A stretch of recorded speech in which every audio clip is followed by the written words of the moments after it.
And I think with that, we can get started. And it's my pleasure to introduce Bernd Fiebich.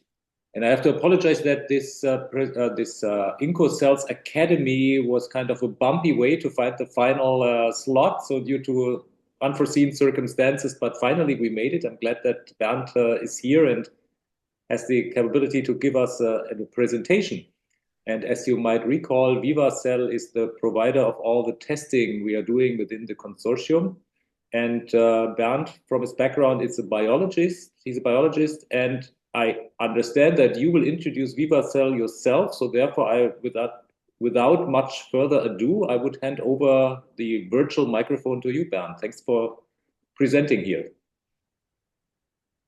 So, hello, good afternoon. Yeah, it's nice to finally meet some members of all the ingredients we tested, and I think we successfully tested them. There were so many activities, so I was really quite astonished that we found so many activities. I would like to talk a little bit what we are doing at VivaCell, and then give you a little bit background why we have chosen the various parameters in our platform screening models.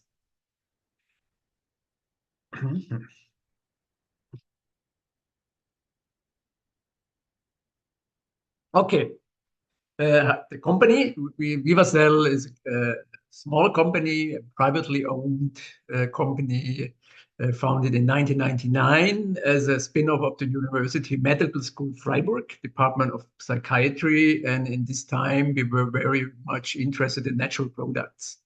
And there were a lot of pitfalls in natural product research, such as handling of extract, contamination of extracts, and many other things. And that's why we also decided to focus on testing of natural products, not only for psychiatry, but also for other purposes, such as now cosmetics and many other indications. And that was the starting point of VivaCell Biotechnology. So we have a lot of preclinical services and do not just sell the service via catalog. We usually generate protocols and then adapt it to the needs of our clients or the groups we're working in. We are also involved in public funding projects, either in Germany or in Europe, where we also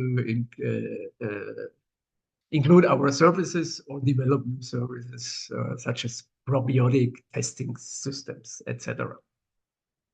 So we have basic research where we have services, but also preclinical services and many things just out of one hand. So the line has not switched to other companies. And now we have the expertise in 25 years with many screening projects and also many publications, scientific publications.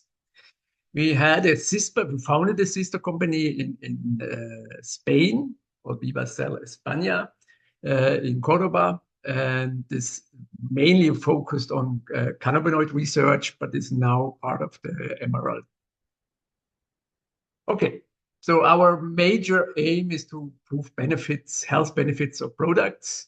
And this might be natural products, as we started with, like botanicals, mushrooms, phytomedicines, extracts, TCMs, etc. We surely are also able to do test pharmaceuticals, which we did, like for aspirin or paracetamol or other pharmaceutical compounds.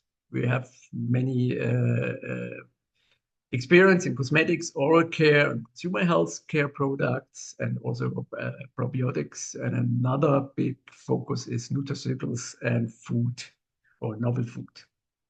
And what we're mainly doing is product development and evaluation of safety of products, and by identifying the bioactivity and health benefits.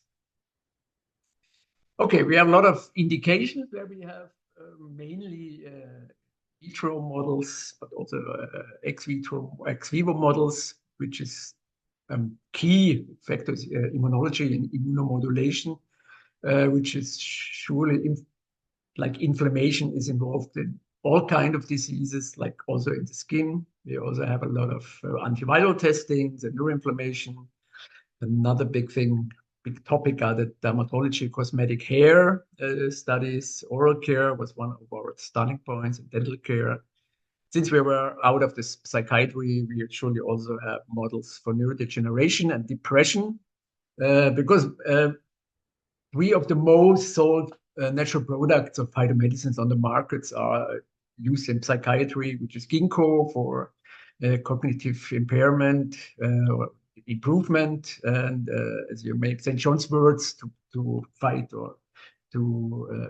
mild depression, and also valerian as a sleeping improver. So that's why surely this psychiatry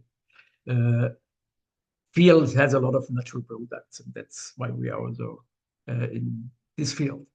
We have also a lot of models for women and men health, which are the like menopause symptoms, prostate or bladder models. We are doing aging testing, but surely also safety. And as already pointed out, hemp and cannabinoids are also a big topic from us. We're involved in many hemp and cannabis research projects European-wide. And then we also do some research in animal health and nutrition. Okay, we started to develop screening platforms like the one we used for Europe ingredients. These are at the moment 5 platforms, which are generated for rapid and low-cost screening of compounds, extracts, or whatever you have. So the major thing is the Vivaderm, which is a low-cost rapid in vitro screening platform to investigate the efficacy in cosmetic ingredients. So that is where we tested Europe compounds. We have a food platform for nutraceuticals and food. We have a probiotic platform where we have all kinds of assets which we adapted to probiotics, because probiotics are our living system. And we have oral care. We have a lot of projects for oral care to treat mainly gingivitis, which also can be toothpaste, mouthwash, or whatever. And we have a lot of models now for women health and a platform there, mainly to treat menopause symptoms. And you can interrupt me if you have any question. So let's go for the cosmetic and dermatological services. We have there a lot of various areas, which includes anti-aging, skin comfort, the beauty side, the safety, regeneration, immunocosmetic, and skin protection. And we use there a lot of models, cells, and tissue models, which include most skin cells like fibroblasts, keratinocytes, melanocytes, but also other cells which are involved in skin inflammation or skin metabolism, also hair, like the monocytes, or the dermal papilla cells in hair, and many others. This might be primary cells or cell lines like the Hackert keratinocyte cell line to be used for your ingredients. So let's go to the Vivaderm platform. So it's a multi-parametric platform that includes now more than 30 parameters, which are known as cellular molecular dermacosmetic targets. So we chose them, because we saw that might be provide us a broad range of targets to evaluate ingredients which might be used in cosmetics or dermatology. We usually include novel targets. The science is going on, and then there are a lot of new things going on. And if there are novel targets, we also include them. And what we mainly do is that this platform is tailored to the needs of our clients. And that means that we choose the parameters which our clients want to be tested on. In this case, we also, with your ingredients, we made also a tailored platform. Okay, what are the general Vivaderm targets? We have like this moisturizing activity, skin duration, cell energy, which includes proliferation, cell viability, wound healing, glucose uptake, etc. We have also a broad range of antioxidant biology parameters like RS, isoprostane, NO, etc., NRF2. I think we only test in with your ingredients, isoprostone, NO, and NRF. For the dermis biology, including skin firming activity and anti-wrinkle activity, which is mainly the anti-aging activity. We use the MMPs, matrix metalloproteases, as we did here with MMP1 and 9. We measure autophagy, PPRs, the SMAs, hyaluronidase, elastase, etc. A new one is the 11 beta HSD1, which is an enzyme which looks to be involved in cortisol metabolism and affecting aging of the skin. Surely one big point is the skin inflammation, where we can have a lot of cytokines, chemokines, prostaglandins to measure, but also the transcription factors NF-kappa B, like we did for you.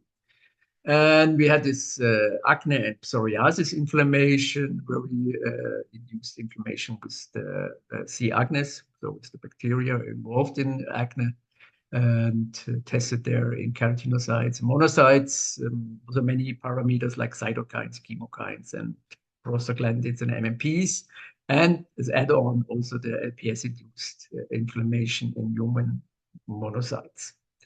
And last parameters are the skin whitening, so it's also something which is relevant in cosmetic, mainly from Asia. People want to have white skin. Okay, that was the suggestions, what we finally decided to use for your ingredients. We had general parameters, which were cellular viability and proliferation. And then we had also 13 anti-inflammatory parameters, which includes the fibroblasts, keratinocytes, and the monocytes, and several cytokines and other parameters, and finally the NF-kappa B. And we had 6 anti-aging parameters, which included the autophagy, isoprostane as a free radical marker, NRF2 and PPR gamma, and the matrix metalloproteases. So in total, we had in this platform 26 parameters where we tested all your ingredients. So now we probably one question is why we are choosing those parameters. Let's start with cell viability. This is surely very important, especially for natural products, because you might have sometimes get a lot of false positive effects because the extracts and the solvents are toxic. So to avoid this, we usually start with cell viability testing, and in this platform we mainly use the Alama Blue cell viability assay, which is just a reduction assay where the chemical redox reaction leads to a red color, and the red color decides if the cells are in a decreased metabolism stage or in a increased metabolism stage. And decreased metabolism mainly means cell toxic effects. In some cases, there are also only cell inhibition of cell metabolism, but at 99% we have then a cell toxic effect. And that's what we use with you. We usually use a control, which is sodium fluoride. Then we test several doses and to finally decide the dosing of the ingredients to be used in the follow-up experiments. And that is what we also did with your ingredients. And that another important point and target is proliferation. Proliferation is very important, also mainly in wound healing. So if there's an insult, like here on the left, wherever it comes from, several cells penetrate the wound, and then there's inflammation going on and many other things. And finally, via proliferation, the wound healing starts. And what we want to have is surely pro-proliferative effects, what we sometimes call like EGF, epidermal growth factor-like activity. And these pro-proliferative effects have a lot of positive activities. It reduces the visible signs of aging and encourages skins to repair, speeds up healing and repair, and skin regeneration is activated for also as an anti-aging activity, and the luminosity of skin, radiance is improved, and the moisturizing activity is also a positive effect if you increase proliferation, and also many other things. And what we do there, and just to explain the experiment, we usually, in normal cell culture, you have usually fetal bovine serum, fetal calf serum, FCS or FBS. And in those, in this situation, you're not really able to activate proliferation because you usually have already a high level of cell activity by the growth factors included in fetal calf serum. And what you do in the proliferation assay, you remove the FBS in the control and all other things, and use as positive control the FCS or FBS, and then activate cells without FBS with the ingredients. And then you see a real pro-proliferative activity, like here with these ingredients in the graph, like here. Usually you mostly get not the high activity of FBS, but as I remember, there were some ingredients which were really strong, that showed strong pro-proliferative activity. And surely there's also a lot of activity going on in the cosmetic industry, and here the new field in cosmetic is exosomes, and here is an advertisement to use the exosome for proliferation of this for skin cells. The next big point is the skin inflammation, which includes the cytokines and PGE2. And skin inflammation can also be activated by many events. Trauma or injury induces inflammation. Radiation, so if you have a sunburn, for example, surely you get a red skin, you get an inflammation of the skin, but surely if you get an infection by bacterial products or the antigens, like for allergies. So if you have antigens which also affects the skin and induces inflammation. And a lot of cells are involved in this inflammation of the skin, from lymphocytic cells. It's like antigen-presenting cells, T cells, lymphocytes, monocytes, B cells, keratinocytes, fibroblasts. So many cells are really involved in this skin inflammation, and that's why we are using so many cell types also for the skin.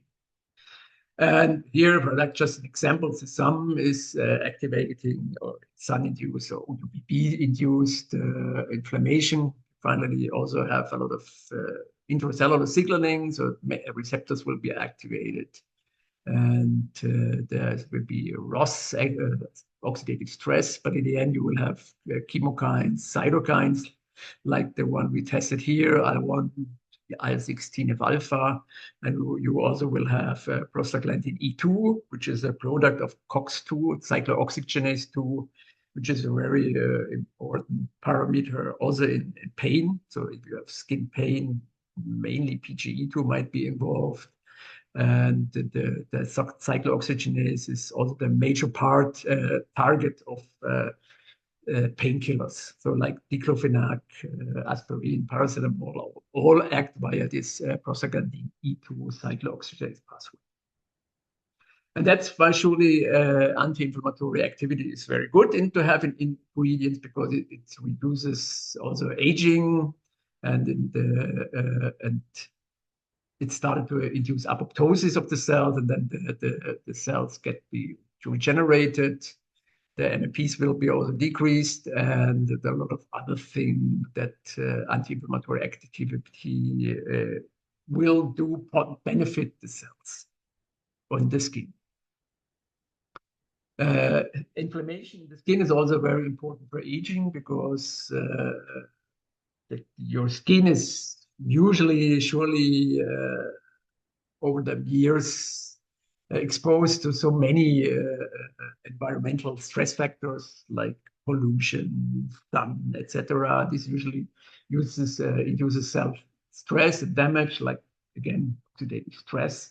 And then you have a kind of low-grade inflammation, which continuously going on and truly then accelerates the skin aging. So that's why it's also very good to decrease inflammation just as an anti-aging. On the right, you see the same thing. There are a lot of cytokines involved, and also ROS, as we will talk about later, the collagen, hyaluronic acid. So there are many factors which are then affected by what is called inflammation, the inflammation of aging of the skin. And we also included here C. acnes-induced inflammation. As I already mentioned out, C. acnes is the bacteria which are involved in acne, generation of acne. And here's a little graph showing what is going on. C. acnes is mainly binding to TLRs, like receptors, like most bacterial products, or also viral products, and also CD14. And then there's intracellular cascades, which includes NF-kappa B, where we talk about it. We talk about NF-kappa B in a minute. And then a lot of things is going on, IL-1 cytokines and chemokines, etc. Here released. We have here the cytokines we already talked about, and then we have the MMPs down here. There are also chemokines, and so a lot of factors are activated by acne, so, and then generating acne. And surely then anti-inflammatory effect will also reduce acne and acne pathophysiology. Okay, NF-kappa B, as I already showed here in the middle, is a very key factor in the activation of inflammation. I don't know. I hope I do not bore you with all this information. Maybe you know that. So if you activate like NF-kappa B or this toll-like receptor, you will have activated kinases like the I-kappa B kinases, and then there's a phosphorylation of this I-kappa B, which is an inhibitor protein of NF-kappa B, and then if this I-kappa B is degraded, the NF-kappa B can enter the cells and do the transcription, induces transcription of many inflammatory molecules, like here shown also for UV. UV activates ROS. ROS is also an activator of NF-kappa B pathway, and then we have the activation, intracellular activation of many genes, like including TNF-alpha and MPs, and then this also leads then to aging. And there's even a lot of discussion about that, or targeting NF-kappa B as a anti-aging or cosmetic target. And not only NF-kappa B, there's another transcription factor called STAT3 from the IL-6 pathway, which also has a lot of intracellular genes to regulate the various functions of inflammation. Okay, PPRs, we also tested PPR. This our screening on a PPR gamma. PPR is also a group. There are PPR alpha, there's this beta delta and PPR gamma, which we tested, and they have a lot of functions in the cell, also, and that's also in the skin. And as we know, because there are already agonists available for PPR gamma, they do a lot of positive things if a cell is already inflamed or other event is affecting or affecting these cells. So if you treat with the agonist, all this thing, and then the cells are getting back in the normal status. So what we do if we do activation of PPR alpha gamma activation, we get a tissue modulation, the collagen expression will be induced, the volume of adipocytes will be increased, and there's a differentiation will occur. The skin healing will be speed up, and regeneration, and many other things. So PPR gamma is really one of the key factors, and there are a lot of papers about PPR gamma and PPR alpha in skin, and mainly in skin homeostasis. Let's move on to the skin metabolism.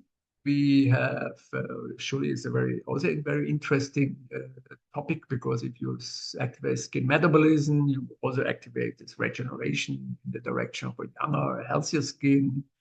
The skin tone and texture will be improved, the skin repair, and this is mainly due to autophagy. Autophagy is an important point. The glucose uptake is important, and also it reduces the dark cycle, like the NO free radical metabolism.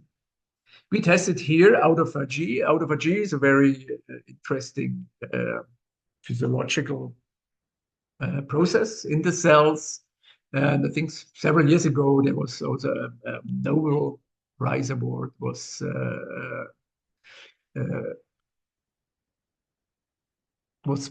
how will you say that?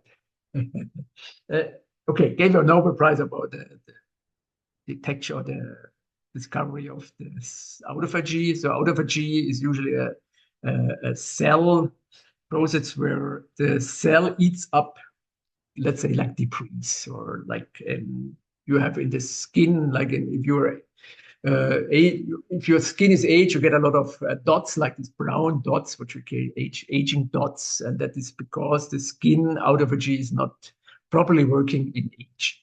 So if you have usually a young skin, and then due to cellular stress, as I told you, environmental stress like pollution, etc., the skin starts to age, and then usually the autophagy should repair that and eat up the cells which are stressed or which are already are affected by anything. But when aging, this process is somehow disturbed, and that's why the skin is somehow aging and the brown dots appear.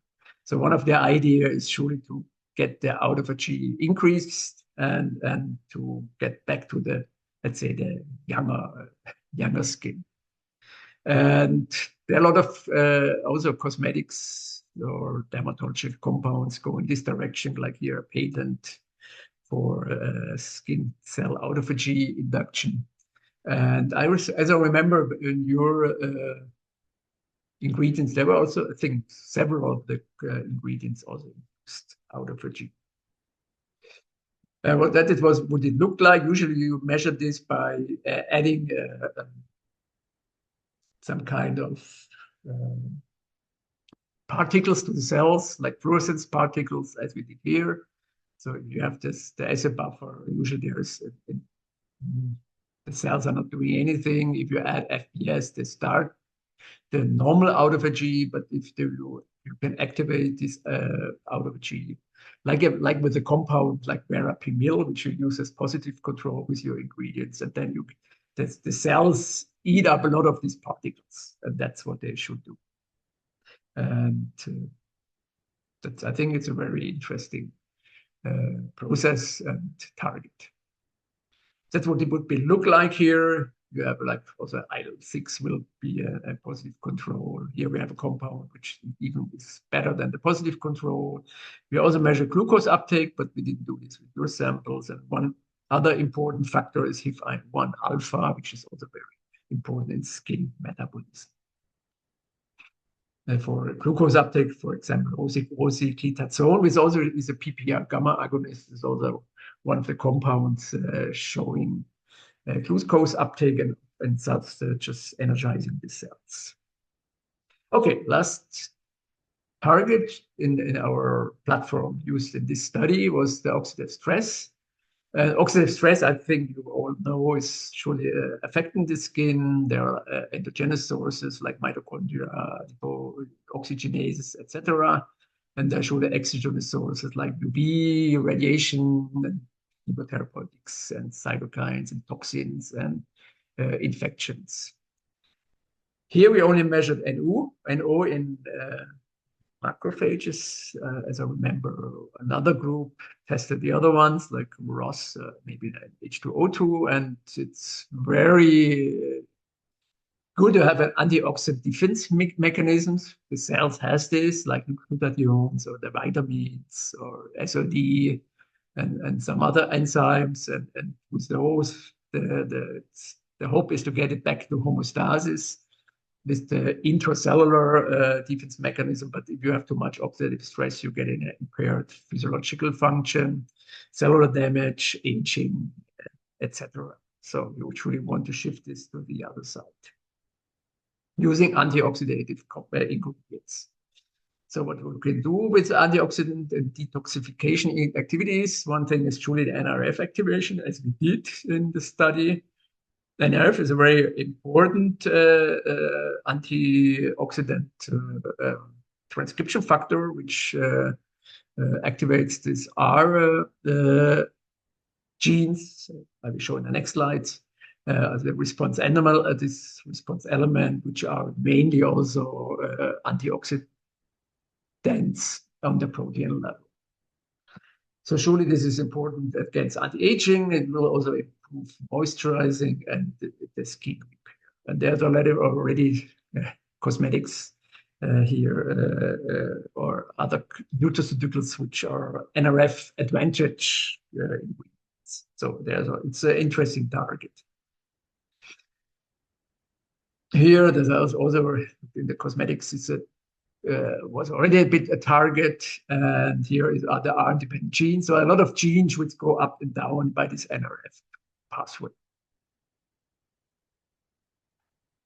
Okay, we surely have also other targets which we didn't use in this study. One important, interesting targets are the sensory activities, which are mainly mediated by cannabinoid receptors or vanilloid receptors, as shown here. So if you have heat in the cells, like with capsaicin, this is the TRP1, the vanilloid receptors, the menthol receptors, cooling, etc. So the cooling compounds. So there are a lot of receptors, sensory receptors, which are interesting to look at, and you can, they're important, like say for anti-itching. So you have itching, or anti-wrinkles is known to be mediated also by TRP1, the vanilloid receptors. These cannabinoid receptors have a lot of also involvement in proliferation and wound healing. Also interesting targets.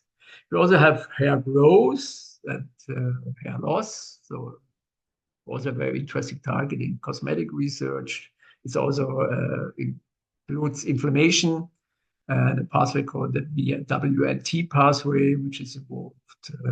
Cannabinoids play a role, but there are also many other factors.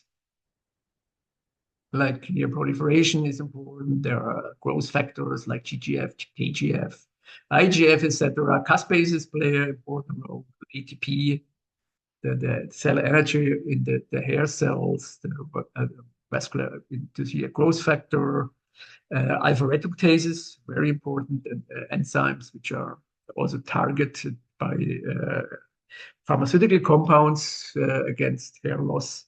And then, as already mentioned out, the WNT beta-catenin pathway, and as always, inflammation plays a role.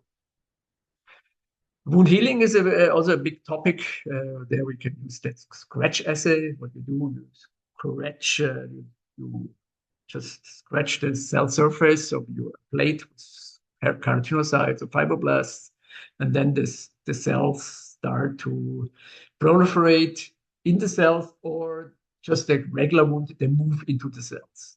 Proliferation is surely one thing which you might have, but you can also measure pure wound healing by adding anti-proliferative compounds, so to distinguish between proliferation and pure wound healing.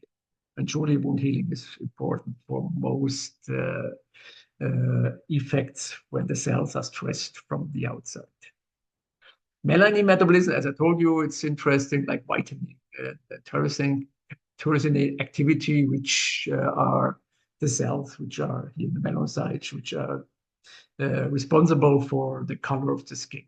And as I told you, melanin and tyrosine activity is one thing to measure. There are also positive control called kojic acid or IBX, and you can measure them the melanin content of melanocytes. Cyclic AMP is also an interesting thing because forskolin, I don't know if you know this compound, a strong cyclic AMP activator is also used in skin and involved in aging, most likely. And if you activate cyclic AMP, you might have anti-aging effects, anti-cellulitis, moisturizing the cells, tanning, and just mimicking the forskolin and caffeine-like effects. DNA repair is surely very important by in the UVB-induced or other environmental stress factors induce DNA damage. Usually, UVB can also damage the DNA, and then you can just measure the DNA repairs with some assays. Okay, we also offer, I want safety services, but I think I would skip that. So surely if you want to bring something to the market, you need to have some safety evaluations. And as I told you, we are also very experienced in oral care. We have a lot of models in oral care. The thing we develop models where we can use toothpaste to test in there. One interesting point for also aging and skin is epigenetics. So the effects on the genes, which is not on the transcriptional side. And one key factor there are microRNAs. So these little regulatory RNAs which bind to the to RNAs and are able to block them. And so there are a lot of microRNAs involved in skin aging. Like I don't want to go in more detail. So you have this this aging and non-aging microRNAs, and surely you want to shift the microRNAs to the other side. And there are microRNAs which are known to have benefits for the skin, like those ones. And we measure them like here in fibroblasts, in aged fibroblasts, and you can just show there that you can reduce the activity of those microRNAs which are involved in aging. So you just can downregulate them and therefore increase the transcription of the positive and beneficial RNAs. I think I'm at the end. So I would like to thank you for attention, and I'm open for any questions.